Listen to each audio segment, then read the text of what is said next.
हमारा next topic है dispersion of white light by a glass prism. Glass prism में refraction कैसे होता है यह हमने पिछले वीडियो में पढ़ा था। इस वीडियो में पढ़ेंगे कि अगर व्हाइट लाइट ग्लास प्रिज्म से पास की जाए तो क्या होता है। तो सबसे पहले हम लोग पढ़ेंगे dispersion of light and spectrum of light. Dispersion हम किसको बोलते हैं? छोटे छोटे पार्ट्स में बंट जाने को। तो डिस्पर्शन का मतलब है स्प्लिटिंग। तो जब व्हाइट लाइट प्रिज्म में से पास होती है तो वो 7 कलर्स में स्प्लिट हो जाती है। इसी को हम बोलते हैं डिस्पर्शन ऑफ लाइट। और ये 7 कलर्स कौन कौन से हैं?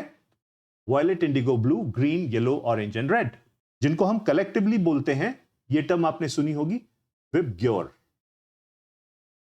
जब इन सारे कलर्स को हम एक स्क्रीन पर ले लेते हैं उसी को हम बोलते हैं स्पेक्ट्रम ऑफ लाइट। यानी एक व्हाइट स्क्रीन पर जब ये बैंड ऑफ 7 कलर्स बनता है तो हम उसको बोलते हैं स्पेक्ट्रम ऑफ लाइट। और इस स्पेक्ट्रम को सबसे पहले व्हाइट स्क्रीन पर आइजैक न्यूटन ने देखा था, जैसा कि आपको इस फिगर में दिखाया हुआ है। उसने एक और काम किया कि जब उसने ये स्पेक्ट्रम देखा तो उसने इस प्रिज्म के सामने एक इन्वर्टेड प्रिज्म रखा और तब ये सारे 7 कलर्स दोबारा मिल गए और दूसरे प्रिज्म से एक रे निकली जो कि व्हाइट लाइट थी। इसका मतलब यह हुआ कि उसने दोबारा से उन कलर्स को यूनाइट कर दिया एक व्हाइट लाइट में। अब हम यह समझते हैं कि डिस्पर्शन ऑफ व्हाइट लाइट होता क्यों है। वो इसलिए होता है क्योंकि जितने भी कलर्स होते हैं उनकी अलग अलग वेवलेंथ्स होती हैं, डिफरेंट वेवलेंथ्स।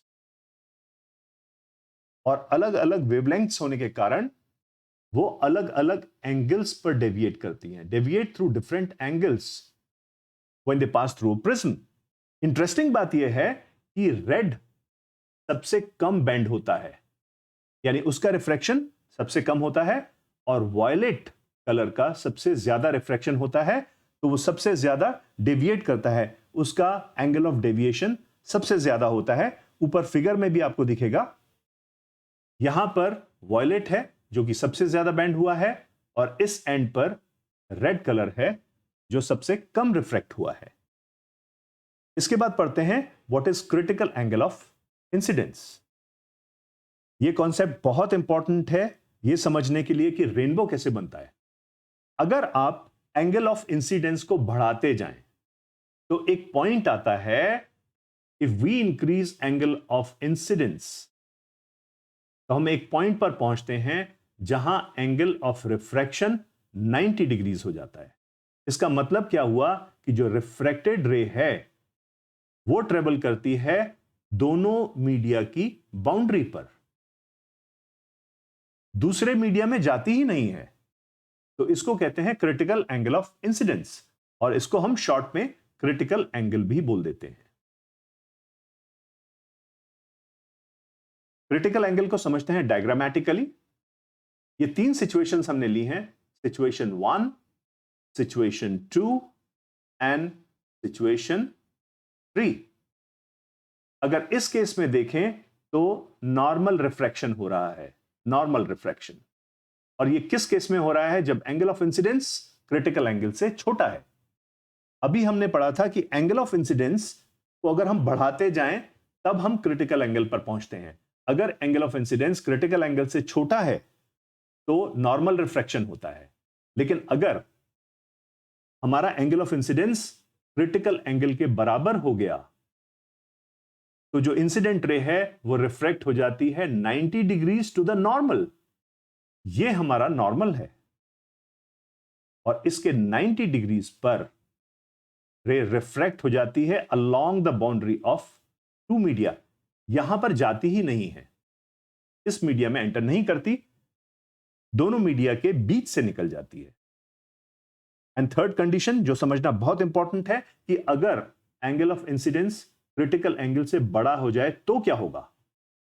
तो रिफ्रैक्शन होता ही नहीं है, और जो इंसिडेंट रे है वो इंटरनली रिफ्लेक्ट हो जाती है उसी मीडियम में, तो it suffers a total internal reflection.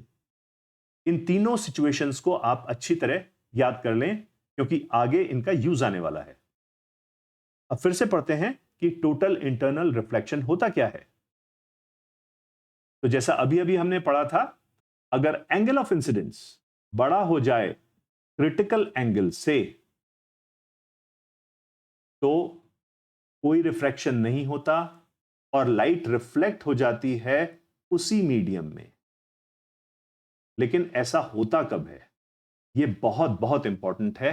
ऐसा तब होता है अगर बीम ऑफ लाइट जा रही है डेंसर मीडियम से रेयरर मीडियम में। अगर ऐसी सिचुएशन नहीं है तो इंटरनल रिफ्लेक्शन नहीं होगा। तो इंटरनल रिफ्लेक्शन तभी होता है जब एक ray of light denser medium से रेयर मीडियम में जा रही हो और एंगल ऑफ इंसिडेंस बड़ा हो जाए क्रिटिकल एंगल से। तब वो रे रेयर मीडियम में जाएगी ही नहीं, रिफ्लेक्ट होके डेंस मीडियम में ही वापस चली जाएगी। और इसको हमने बहुत एम्फेटिकली लिखा है, this phenomenon occurs only and only when the light is traveling from denser to rare medium। ये आप जरूर याद रखिए। इसके बाद पढ़ते हैं हाउ इज रेनबो फॉर्म्ड। तो रेनबो में डिस्पर्शन होता है, यानी व्हाइट लाइट स्प्लिट हो जाती है, वो सारे कलर्स रिफ्रैक्ट होते हैं और क्योंकि उनका एंगल ऑफ इंसिडेंस बड़ा होता है क्रिटिकल एंगल से, तो यहां पर हो जाता है टोटल इंटरनल रिफ्लेक्शन। रिफ्लेक्ट होके एक सेकंड रिफ्रैक्शन होता है, फिर से रिफ्रैक्शन होता है। डायग्राम से बहुत अच्छी तरह आपको समझ में आ जाएगा। तो देखिए, ये आ रही है सनलाइट और इस पॉइंट पर रिफ्रैक्शन और डिस्पर्शन हो रहा है। मतलब व्हाइट सनलाइट स्प्लिट हो रही है और वो जिन कलर्स में स्प्लिट हो रही है वो सारे कलर्स रिफ्रैक्ट हो रहे हैं अलग अलग एंगल्स पर। हमने दो कलर्स दिखाए हुए हैं, रेड एंड वायलेट। तो जब ये इस सरफेस पर पहुंचते हैं, यहां पर इस सरफेस पर जो इनका एंगल ऑफ इंसिडेंस होता है वो बड़ा होता है क्रिटिकल एंगल से, और क्योंकि ऐसा है तो ये सारे कलर्स रिफ्लेक्ट हो जाते हैं इंटरनली। ध्यान रखिए, ड्रॉपलेट में है कलर्स जो डेंस मीडियम है compare to air which is rare medium. तो यहां पर टोटल इंटरनल रिफ्लेक्शन होता है और उसके बाद दूसरी सरफेस पर, इस सरफेस पर फिर से रिफ्रैक्शन होता है और ये कलर्स और थोड़े दूर हो जाते हैं और यहां पर आपका बन जाता है रेनबो। तो जिस डायरेक्शन से सनलाइट आ रही थी उस डायरेक्शन के ऑपोजिट बनता है। देखिए, अगर आप वाटर ड्रॉपलेट से कंपेयर करेंगे तो सनलाइट की डायरेक्शन थी ये और रेनबो की डायरेक्शन है ये। यही लिखा हुआ है कि rainbow is always formed in direction opposite to that of sun. Actually ये है सनलाइट।